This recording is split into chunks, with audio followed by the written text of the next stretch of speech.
So I have a quick recording here on the unit ICT NWK 305, and this is part B, the practical, and I'm just going to do this in Packet Tracer for you. So if you've got the assessment task open, you're ready to go. Scroll down to part B, practical, and part 1, we're going to use Packet Tracer for this. So part 1 says create a network addressing scheme for the new network. I've got some notes down here. Classful IP addressing scheme, we've talked about that previously, and that's where we use a standard class ABC subnet mask. You should understand what I've written down here in pink. If you don't know, then we'll have a chat about it another time. Below that I've written CIDR, classless interdomain routing, is where we talk about subnets. Now I'm not going to make you subnet for this unit. I will record subnetting in another recording. So all the notes I've written down here under part 1, skip them for now. So scroll all the way down, that will be another recording, and go down to part 2. And I've got some notes there completed in Packet Tracer. So this is the bit that I want to do now. But we still have to use a subnet for this practical. So I've got written down there subnet 2, just above part 2, it says subnet 2, and it tells you that the address is 192.10.1.16 to 192.10.1.31, and our range of usable addresses is .17 to .30. Now I'm just going to step through that in the same way that we've talked about it before, and I'm going to do it on the screen for you. So I'm in Packet Tracer, I'm going to pick a little note here, and I'm just going to start typing in at the top of the screen. So we've been given our network address. You may not have to do the subnetting yourself. They might just say this is the subnet you're using. So the network address we've been given, 192.10.1.0. Don't forget the /28. This tells us what subnet we are, and it's very important. The /28 tells us that our subnet mask is 255.255.255.240. Don't worry if you don't understand how that works at the moment. That is subnetting, and we just have to configure our devices. What this gives us is this subnet mask says we only have 16 out of the whole range of addresses. It gives us 16 subnets of 16 addresses each. So the subnet that we've got, subnet 2, we only actually have 16 addresses available when we use this particular subnet mask. So subnet 2, our network address, as previously mentioned, is 192.10.1.16. We actually start at number 16 because we're the second subnet, so we're the second group of addresses. Don't forget, very important, to add the /28, which just reminds us that we have a slightly different subnet mask instead of a /24. So from this subnet, from this information, the network address and the subnet mask, we can then calculate out our broadcast address. Broadcast address, remember, is always the last address in the subnet. The first address in the subnet, .16, just defines the network. We cannot give that to a host. The broadcast address is the last address in that subnet, which is actually .31. So .16 and .31 are the first and the last addresses in that subnet, and we cannot give them to a host. So that leaves us with 14 usable or host addresses. Don't get that confused, except for my spelling.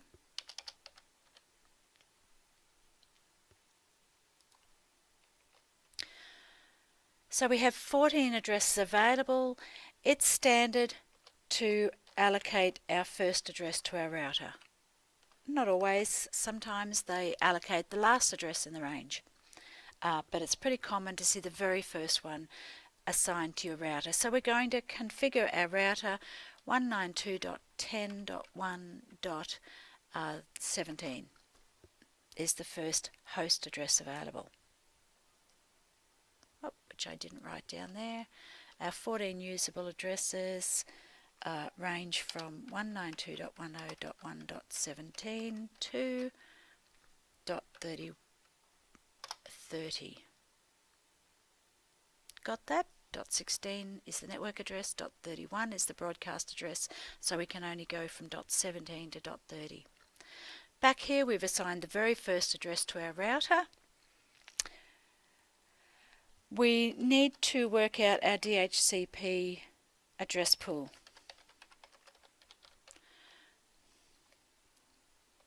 We can use all of the remaining addresses, but we're not. Just to be different, 192.10.1.20 we're going to start at, and we're going to go to .30, the last address. So that actually gives us not 10, it gives us 11 host addresses available via DHCP. This leaves 2 addresses for static use. And what would we give them to? Maybe a printer and a storage device, which you're actually going to do in the next assessment task. So that is our addressing scheme. We were given one bit of information. This very first bit of information was the bit that was given to us, and from that we've extrapolated all this other information, and we have decided how we are going to address our network. Okay, so scrolling on the assessment task down to part 2, number A. It says assign a static IP address mask to the router. So let's start building our network. Down the bottom we've got a router. I'm just going to drag a general router up onto my screen, and I'm just going to go into the properties of that router in Cisco, and remember we can't configure our router. We don't have a keyboard and a monitor. We need to attach a computer, but from this particular screen I can just configure the name. In fact, it doesn't even tell us to do that, so I'm going to ignore that altogether and close that window, and I'm just going to go and follow exactly what the assessment task is asking me to do. Part A, assign a static IP address to the router. Okay, how are we going to talk to our router? We need to connect a computer to it. So down the bottom, I'm going to pick an end device. I'm just going to drag in a generic PC, and I'm going to get an Ethernet cable. So I pick my cables, Ethernet cable, click it on the PC. Asks us where we'll plug it into the Ethernet port. Click onto our router, and it says we've only got this general one. I don't want this one. I'm going to stop this and start again. No, I'm not going to stop the recording. What I'm going to do is escape out of that. I'm going to delete this particular router and go to my networking devices.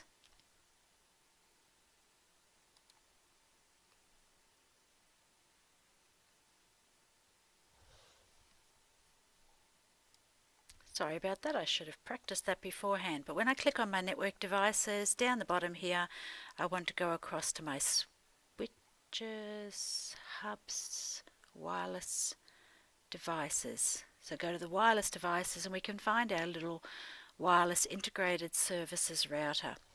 Cisco calls them a WRT, which is a Wi-Fi router, and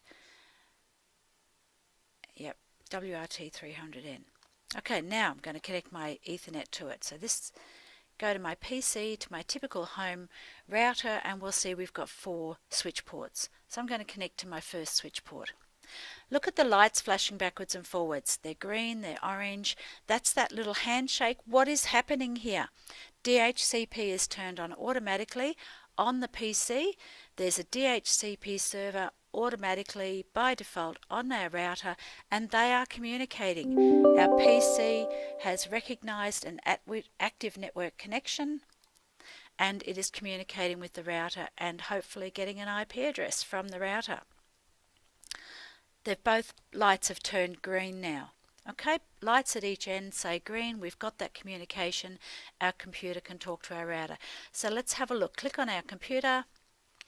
I'm on a computer. I'm going to go directly to the desktop tab, and I'm going to open a command prompt. Click on command prompt, and I'm going to do ipconfig, and that's going to tell me I haven't got an IP address from my router. I'll close that. I'm going to go to my PC IP configuration, and by default this silly thing is set on static. What did I just say? You should be DHCP. By default DHCP. Now it's gone back, it's talking again to the router. Hopefully it'll pick up an IP address, so we'll go back and open that screen, go to the IP configuration screen, and yes, I've got an address from the router. But we should be doing it from the desktop. So normally from a desktop computer we would only have access to our command prompt. Type in ipconfig and it tells us the IP address. This is the default settings on the default gateway on the router, 192.168.0.1, and the IP address of this computer is 192.168.0.100.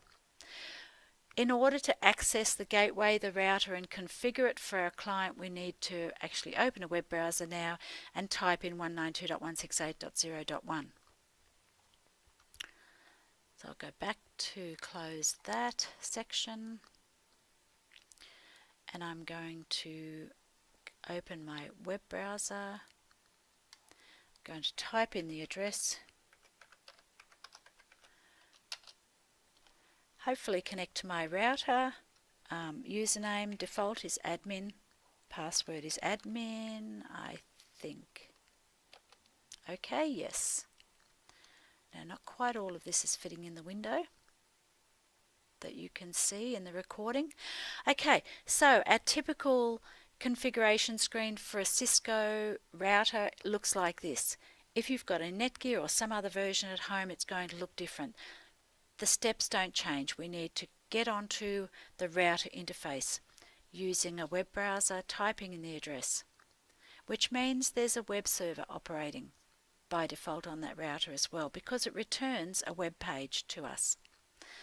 So looking at this, I'm not going to talk about anything else except what we have to configure for this assessment task. We'll go into this in more detail in the next unit, but the assessment task, scroll down to the network setup, and we've been told to assign a router address, 192.10.1.17. We've already configured that. We already worked that out. What is the subnet mask? Remember, very important, we're actually in a subnet, so we have to pick that subnet mask. So that's part A, and let's do a screenshot.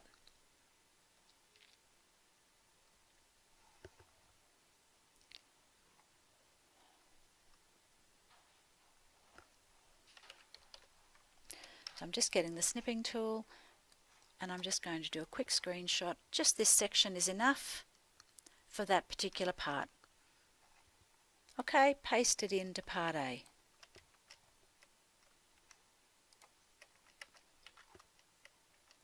Done.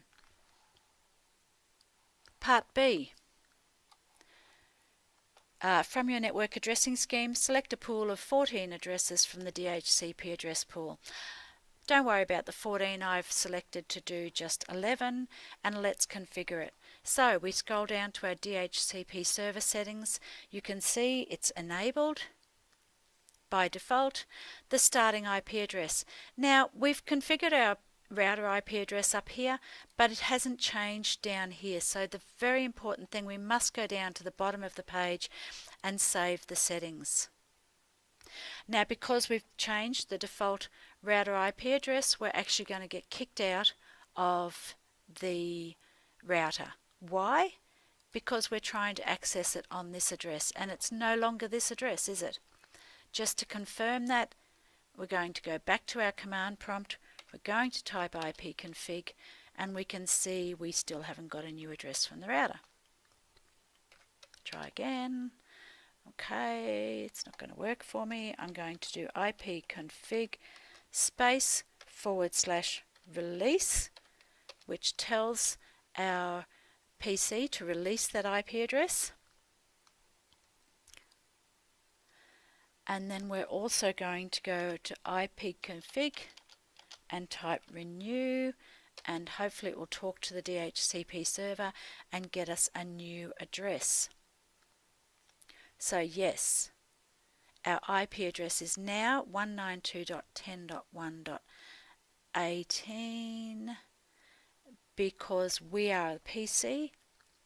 DHCP server is just, because it's changed the IP address, it's actually giving us an IP address of the next one on the list. We have an IP address. We now need to just get back into our router interface .17 and keep configuring. So I get out of the command prompt, go back to my web browser, type in the new IP address of the router,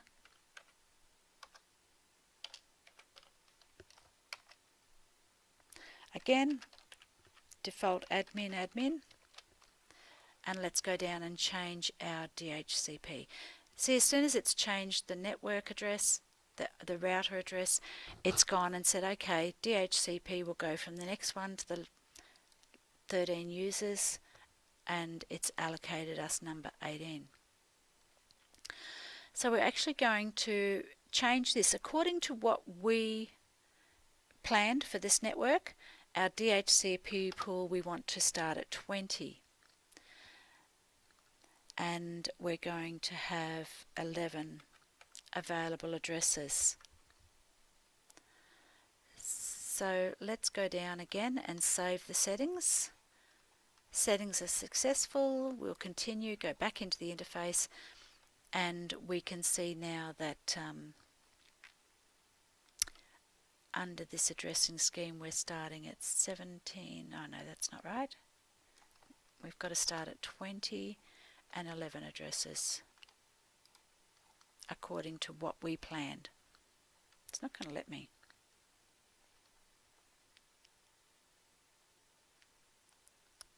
That's really weird.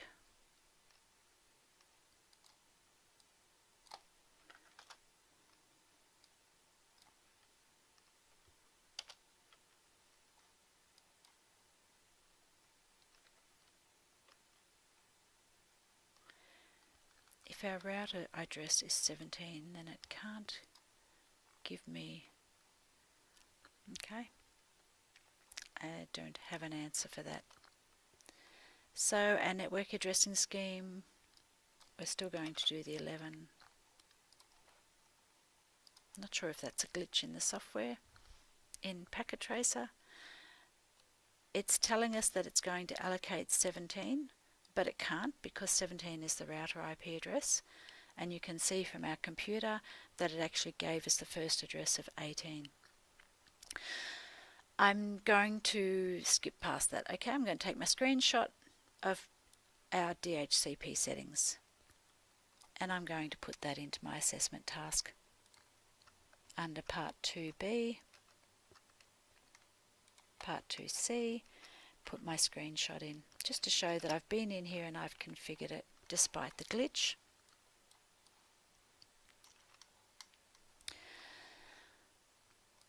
Okay, moving on. Closing that, we've got our network, we've configured our router IP address and our DHCP range. Part 3, using appropriate cables, connect at least 2 workstations to the network router. Obviously we've already got one, so we're going to connect a second one. Down to my end devices, a generic PC, another one, grab my cable, my Ethernet cable, plug it into the PC, and go and plug it into the second. See, port 1's not available, it's already got something plugged into it, so we'll plug it into the second port. don't go into the internet port. Remember, that's out to your wide area network, out to your ISP. So we'll go to Ethernet 2. Again, that handshake is happening. I'm guessing this PC1, I'm just going to double check. Click on it, go to the configuration screen, and again it's telling me it's static. Any normal Windows computer and Linux computer is usually DHCP by default. I'm going to change that and close that, and then wait for the handshake to finish. Still orange lights, shouldn't take long. Lights have gone green. Let's go back into our second PC. I can go to the config tab, and it's given me .17. Oh no, it's told me my gateway's .17, which is right. If I go to the desktop, look at the IP configuration, you can see I've got IP address .19, which is what I would expect with DHCP. So we've got our two, going back to the assessment task, part 3, let's do a screenshot. So I'm going to do a screenshot just of this whole little bit here that we've got everything connected. Okay, and I'm going to put that in there against part 3.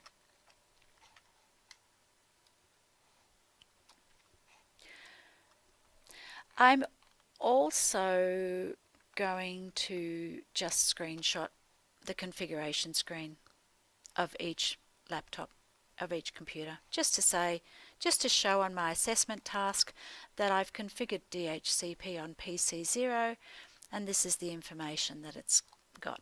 So I'm taking that one, pasting that one in for PC0, close that window, pick PC1, go to the IP config screen, do a screenshot of PC1, and paste that in as well. So you should be able to give me that information. Close that window, and let's go to the next. We're not going to worry about anything else, not naming our devices or anything else. Part 4. For each of the workstations you have connected to the network must be able to communicate with each other and the router. We already know that's happening. We know that they're communicating with the router because they've been given an IP address. But let's step through these questions. Question 1, what command will you use on each device to find out the IP address of the workstation, server and router? We've already done that. We've used ipconfig. But again, let's go do a screenshot just for the assessment task so that we've got that evidence saved on the Word document. So click on PCO. Let's go to our command prompt. Open it up. We're going to type in ipconfig because that's the command that we will use. It tells us my IP address. I'm going to grab my snipping tool and I'm just going to get that information. And I'm going to paste that in. You'll see when you get this assessment task with my notes in that it'll include these screenshots as well.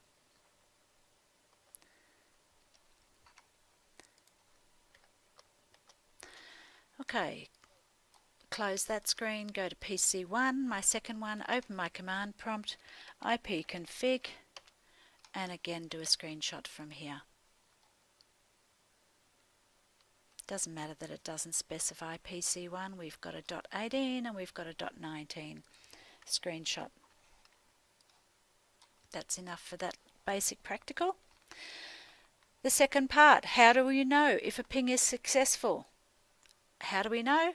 We get a response. A ping is successful. What is a ping test? A ping tool just tests that basic connectivity between two devices. Nothing else. Okay, ping works at, we talked about layers. Ping works at layer 3, that network layer. It is a packet that's addressed to an IP address. So let's ping. How do we know if a ping's successful? That's just that answer to that, is we get packets returned. Question 3, if a ping fails, how will you troubleshoot the problem? You're going to check your cables. And you can also ping yourself, just to make sure that if you can't ping another host, just make sure you can ping your own IP address first. So just 2 troubleshooting steps.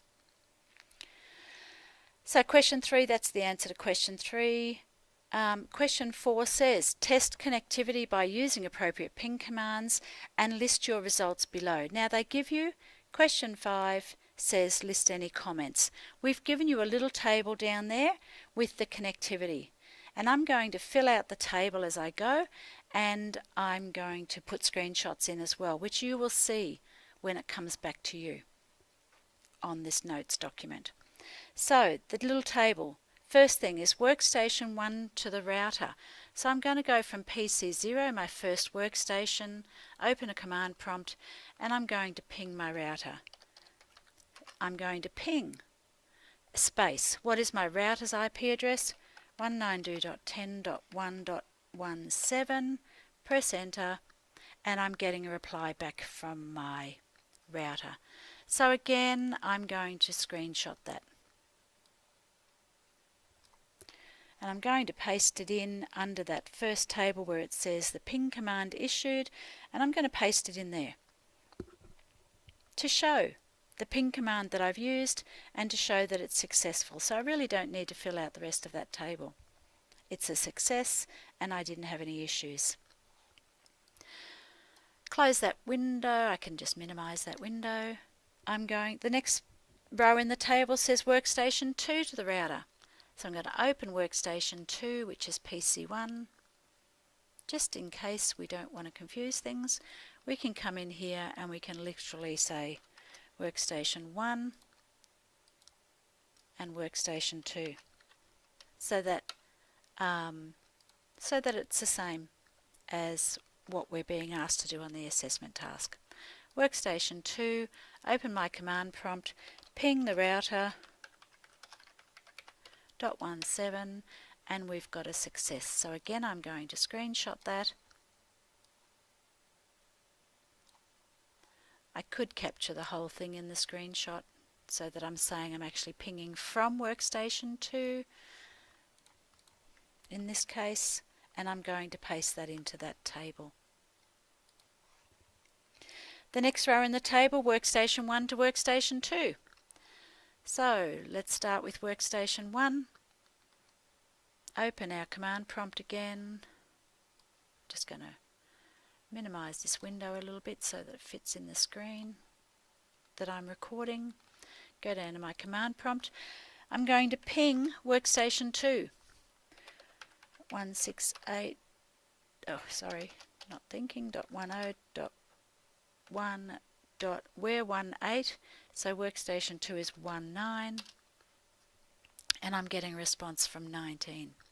So again, screenshot. I'm going to do the whole thing here to say that I'm pinging from workstation 1 to workstation 2, and I'm going to paste that into the assessment task. The final row says workstation 2 to workstation 1. So minimize that, open workstation 2, just make that window a bit smaller so it fits in the screen. You can see I'm pinging from workstation 2 to workstation 1, and I'm typing as I'm talking. 19, that's myself, isn't it? ipconfig, I am 19, so I need to ping 18. Now just in case you're not sure, I don't have to keep retyping it. Use your up arrow on your keyboard when you're doing any command prompts, and it will bring up the last 10 commands that you've used, so you can just scroll up or down through them until you find that you want one that you want. Instead of typing the whole thing, I'm going to bring this one back and I'm just going to type an 8 and press enter. So I'm from workstation 2, I'm going to screenshot from workstation 2 that I'm pinging workstation 1, and I'm going to paste that into the table. And that's it. That's all you have to do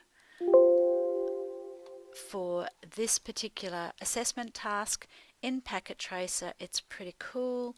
We've got our little network configured and working, and I'm going to do a final screenshot of my little network here, including my addressing scheme.